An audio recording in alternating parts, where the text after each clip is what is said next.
মুসলিম হয়েছে কিন্তু আমার মা কিন্তু এখনো গরুর গোশত খায় নাই। আসসালামু আলাইকুম মা, তাকাও আমার মারে দিয়ে আমি বলে হাতের বাসা আসে রান্ধি না, তাই সকলের কাছে কয় আমার বাসায় আমি সবার রান্ধতে খাই না, আমি গরুর মাংস রান্না করে খাওয়াচ্ছি। গরুর গোশত রান্না করতেছে।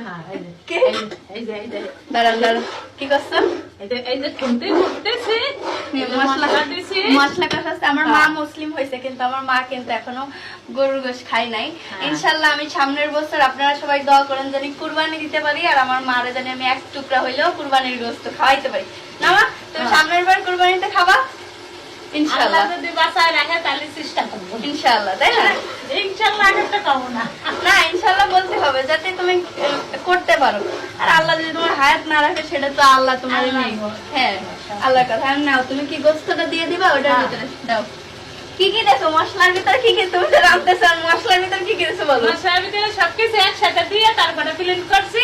ব্লেন্ড করে এখন এই যে মশলা কষানি হয়ে গেছে, জিরে, ধনে, আদা, পেঁয়াজ, রসুন সব দিছি। গোশ দিয়ে দাও। কালারটা তো মাশাআল্লাহ সুন্দর হয়েছে। আপনারা কমেন্ট করে জানাবেন।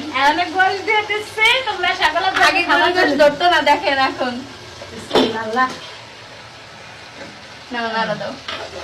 আগে আমার মা গরুর গোশত সইতো না, আমি নিয়ে গেলে আমার কত বেরো। আর এখন আমার মা গরুর গোশত রান্না করতেছে, এটাই হচ্ছে আল্লাহর নিয়ামত।